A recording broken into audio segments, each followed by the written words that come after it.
Le flash d'information locale, présenté par Laura Sahin. Bonjour à tous et bienvenue dans votre nouveau rendez-vous d'information tous les matins du lundi au jeudi sur Radio JM. Nous sommes le mercredi 20 septembre et voici les titres de cette édition. L'Olympique de Marseille dans la tourmente. Depuis hier, les rumeurs vont bon train sur l'avenir de l'entraîneur Marcelino et du président Pablo Longoria. Tous les deux se sont mis en retrait et ne seront pas du voyage à Amsterdam demain en Ligue Europa selon les informations de la Provence. Les deux hommes se sont entretenus avec le propriétaire du club, Franck McCourt, hier après-midi suite aux attaques des groupes de supporters lundi. Des supporters qui ne mâchent pas leurs mots suite aux mauvais résultats du club. Écoutez. Tout ce qui se passe, toujours c'est un retrait, il faut aller de l'avant. OM, c'est droit au but. Moi je suis pour la démission de Marcelino. Et pour moi il y a le jeu déjà 4-4-2, ça se fait plus. Et il y a beaucoup de joueurs qui pourraient servir, et donc en mettant un schéma sur 4-4-2, on ne peut pas s'en servir de ces joueurs. Pour moi, c'est pas quelqu'un qui a sa place. Voilà, il n'y a pas de charisme, il n'y a pas de... C'est vide. Le mot exact, c'est ça, c'est vide. Tous les Marseillais sont derrière l'OM et c'est normal que nous voulions quelque chose. Voilà, en retour. Puis, c'est pas n'importe quoi. Nous sommes la seule équipe en France à avoir cette belle étoile sur le maillot. Et on aimerait un peu retrouver tout ça. La grève des greffiers paralyse les audiences du tribunal. Une centaine de professionnels ont crié leurs revendications hier sur les marches du palais de justice. Ils veulent une revalorisation salariale et une révision de leur statut. Un nouvel appel national cette fois est lancé pour demain. Les syndicats annoncent une journée justice morte. Plus de 2 mois après sa disparition, le petit Émile reste introuvable après des recherches dans une dalle de béton la semaine dernière. Les enquêteurs ont envoyé hier matin des plongeurs dans le plan d'eau du Vernet, dans les Alpes de Haute-Provence. Un plan d'eau de 3 mètres de profondeur. Aucune trace du petit garçon n'a été détectée depuis le début des recherches. L'acteur Marouane Béréni, un des personnages principaux de la mythique série Plus belle la vie, est toujours introuvable depuis 1 mois et demi.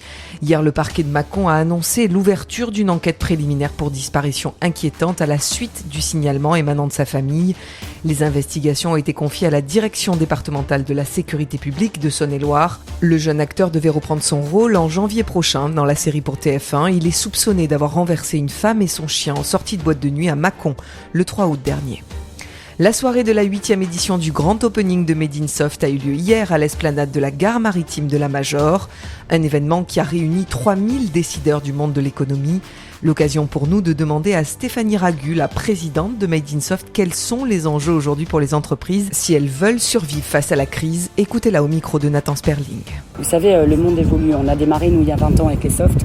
Aujourd'hui, on est sur du numérique intelligent, du numérique responsable, durable et environnemental. Et c'est important, effectivement, de faire comprendre nos acteurs locaux, que notamment l'e-santé, la cybersécurité, la smart building, font partie des priorités et des enjeux aujourd'hui pour nos entreprises. Marek Alter donnera une conférence ce soir sur le dialogue interreligieux. L'écrivain juif voit une opportunité idéale avec la venue du pape à Marseille pour réunir les communautés catholiques, musulmanes et juives et ainsi donner un élan de paix. Le FSJU Provence, organisateur de l'événement, nous affirme qu'il reste encore des places. C'est ce soir à 19h au théâtre de l'Odéon.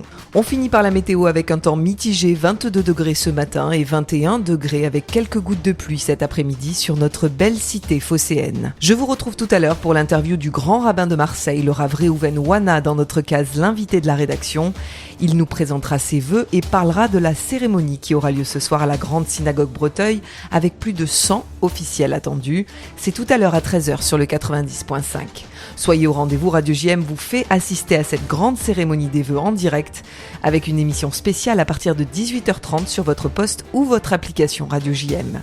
Enfin, n'oubliez pas tout de suite après ce journal le nouveau magazine d'information L'Instant Mag. Dans le cadre des rencontres méditerranéennes, Chaim Bendao, le rabbin du centre Ohel Yaakov dans le quartier Sainte-Marthe, proposait hier de découvrir les rituels et symboles de la religion juive. Magali Barthès y est rendue. À tout de suite à l'écoute de Radio JM.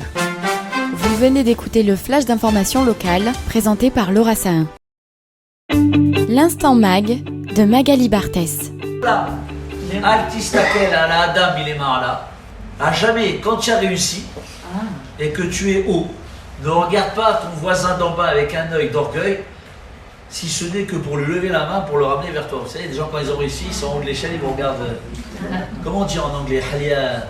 Hein? Vous connaissez l'anglais? Halia. Genre ça y est, celui-là il vaut plus rien. Si tu as réussi dans ta vie, c'est pour partager avec celui qui est en bas. Après, vous avez celui qui est derrière moi, monsieur, là-bas, le beau gosse. Eze Wachir Asamber Bechelko. L'homme qui est riche, celui qui se contente déjà de ce qu'il a. Chacun le sait, le judaïsme est une leçon de vie. C'est ce que le rabbin Chaim Ben Daou a souhaité rappeler à tous ceux qui étaient présents dans la synagogue Ohel Yaakov où il officie dans le quartier Sainte-Marthe. Il n'est pas né à Marseille, mais remplit parfaitement ce rôle de rabbin des quartiers populaires. Alors les rencontres méditerranéennes, c'était l'occasion ou jamais d'ouvrir grandes les portes de cette synagogue. Chaim Ben Daou, bonjour. Bonjour. Dans le cadre des rencontres méditerranéennes, vous avez convié dans votre synagogue Ohel Yaakov des Marseillais de toutes origines et de toutes religions. Oui, ça a été c'est un travail qui est fait depuis pas mal de temps. Ça fait à peu près une quinzaine d'années qu'on avait décidé de s'ouvrir sur l'extérieur. Les rencontres intercommunautaires avec les églises du quartier et les mosquées. Et aujourd'hui, ça suit le programme tout simplement. Et on a été content d'avoir été entre guillemets sélectionné pour recevoir aujourd'hui une cinquantaine de fidèles pour expliquer les symboles de la religion juive. Tant de marqueurs et témoignages de foi de cet héritage plurimillénaire. Le shofar en hébreu vient du mot l'échaper qui veut dire se recentrer sur soi. En vrai, le mot et l'objet n'ont pas de lien. Le but du shofar, c'est la sonnerie que tu entends. Cette sonnerie où il n'y a pas de mots, il n'y a qu'un son, qui est censé réveiller en toi quelque chose. On est tous sous le fameux talit, on est tous couverts sous ce châle de prière, on entend le shofar et à un certain moment on se dit, déjà ça rappelle une nostalgie d'enfance qui est énorme, et puis c'est vrai qu'au moment du shofar, personne ne bouge. Ça rappelle quelque chose. Le judaïsme n'étant généralement pas accessible au public non averti, l'occasion était toute trouvée pour le Rav Ben Daou de révéler l'intérêt de ce texte fondamental enseigné par les rabbins qu'est le Talmud. Je vais vous raconter une anecdote biblique. Un jour, dans la Bible, vous avez Jacob, donc Jacob, qui envoie son fils Yosef, va voir tes frères où ils sont. Ce qu'il ne fallait pas faire. Si tu es un père, tu as déjà la situation, tu sais très bien que les frères ne s'entendent pas avec Joseph, qui était le gâté de la famille. D'ailleurs, la force du Talmud, c'est l'honnêteté. Il faut le retenir ça. Le Talmud est un texte très honnête. Beaucoup de discussions. Le Talmud dit que Jacob a fait d'erreur toute sa vie, c'est de faire une distinction entre ses enfants. C'est lui qui a provoqué la jalousie. C'est-à-dire qu'on est capable de désacraliser certaines personnes au sein de la Bible.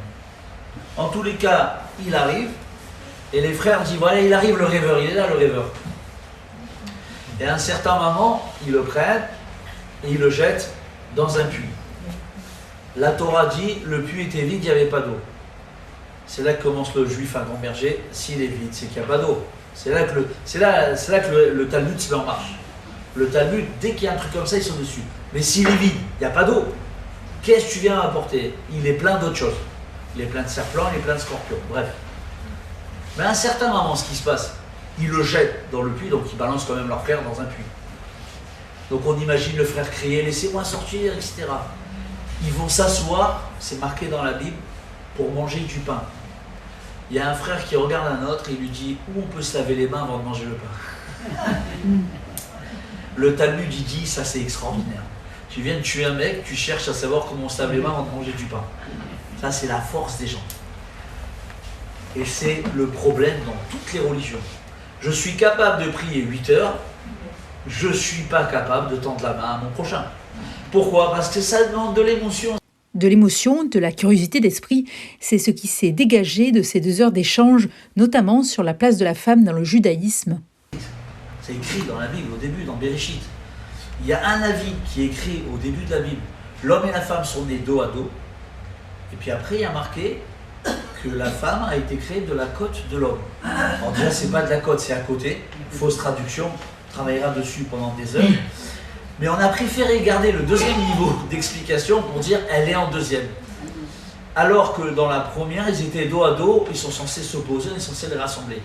Tout ça fait qu'à un certain moment, la femme n'a pas trop sa place. Non, elle n'a pas de place dans le judaïsme comme elle devrait avoir. Alors on fait un travail dessus qui est énorme ici, de concrètement. Hein. Avant ici, il y avait des barrières, on aurait dit Guantanamo. J'ai mis beaucoup de temps à les enlever, j'ai mis des rideaux. les rideaux s'ouvrent pendant le discours, les filles commencent à lire la prière. Mais c'est beaucoup, ça prend du temps pour changer les mentalités, c'est énorme. Par exemple, une femme ne peut pas être témoin dans un rabbinat. Une femme ne peut pas témoigner. C'est-à-dire que vous avez un mariage, vous prenez 2 témoins, un homme, une femme, la femme ne compte pas dans le témoignage. Une femme ne peut pas être juge. On a eu beaucoup de mal à propulser des femmes conférencières. Des échanges très souvent ponctués d'humour. Kippa blanche, kippa noire. Ah oui, c'est comme Kippa blanche, kippa orange, kippa cabana. Alors à la base, les kippotes, ils étaient comme ça. Chez les chassidim. Il fallait que ça couvre toute la tête. Après, il y a eu des tonnes de tendances de kippotes. Alors en général, en Israël, si vous êtes costaud, si vous arrivez en Israël avec la kippa, vous êtes capable de comprendre le courant de pensée et l'état politique du mec avec sa kippa. Elle est à droite, si elle est à gauche, si elle est cousue, si elle n'est pas cousue, si elle est noire brillante, c'est un truc de fou. Quelle est la symbolique de la kippa ? La kippa, alors la première idée, c'est pour se rappeler que j'ai quelqu'un au-dessus de moi, c'est un mémotechnique. Deuxièmement, c'est censé me freiner dans les erreurs que je fais. Tu as une histoire dans le Talmud où quelqu'un a volé. Et donc son père lui a mis une kippa sur la tête. À l'époque, c'était pas une kippa, c'était un tarbouche. Il lui a dit à partir maintenant avec ça, tu peux te permettre de faire ce que tu veux. La kippa est un minag, est une coutume qui est devenue une obligation avec le temps. Mais c'est pas obligatoire. Normalement, un rabbin n'a pas l'obligation du port de la kippa. Maintenant, c'est vrai que voir un rabbin sans kippa, ça ferait bizarre, mais ça reste une coutume. Alors par exemple, quelle est la différence avec une coutume ? Si demain je cherche un travail, donc c'est pas une loi immuable de la Torah écrite, et que pendant ce travail on dit écoute, c'est où la kippa ? Le travail, c'est le travail. J'ai rien perdu. Alors qu'en retiennent les croyants des autres religions, comme Damien Billet, de ce petit cours accéléré en judaïsme ? J'ai 41 ans et j'ai énormément apprécié ce temps de découverte du monde juif qui en fait nous a été quand même pas mal caché dans toute notre enfance et apprentissage de la religion chrétienne, alors qu'en fait c'est nos origines, quoi. C'est notre vie avant tout. Jésus était juif et on est juif en fait. Et donc c'était intéressant de découvrir toutes les origines des pratiques, des gestes du quotidien, de plein de choses. Voilà. Très heureux de ce moment. Même enthousiasme pour Clotilde de la Villéon. J'ai 38 ans et je suis mère de 3 enfants et je vis dans le quartier, je traverse souvent le quartier de Saint-Just, donc pas loin de l'école juive. Et donc j'étais curieuse en fait de mieux comprendre, de faire cette plongée dans le monde du judaïsme pour avoir une compréhension de leur état d'esprit et de la raison de leur rituel. Et j'ai particulièrement apprécié l'intelligence profonde et l'humour de ce rabbin. Et je retrouve en fait des questions et des manières de vivre la foi et des questionnements qu'on vit aussi, nous aussi, dans notre foi. Cet attachement à la loi, la raison de la loi et en quoi elle doit nourrir notre foi et non pas être juste une barrière pour ceux qui ne la connaissent pas ou ne la pratiquent pas. Donc je trouve ça fabuleux et plus pragmatiquement, je vais aussi nourrir mes enfants de tout ça puisqu'ils y sont beaucoup plongés. Et donc je trouve ça intéressant et important pour eux qu'ils aient cette connaissance aussi du monde du judaïsme. Et ces chrétiens ont vu juste en allant à la rencontre de Haïm Bendaou. Vous avez été choisi, Rav Haïm Bendaou, pour rencontrer le pape François. Vous avez décliné car la rencontre tombait en plein Shabbat.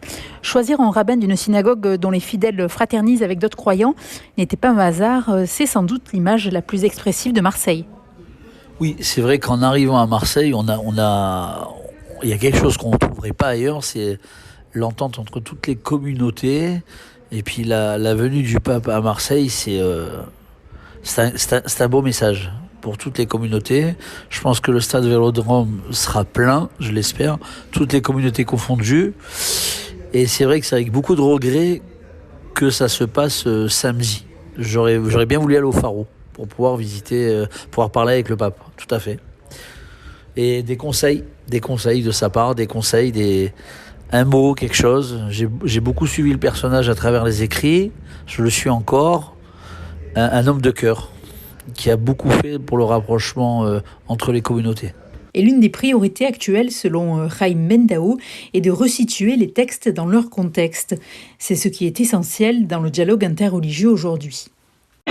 L'Instant Mag de Magali Barthès.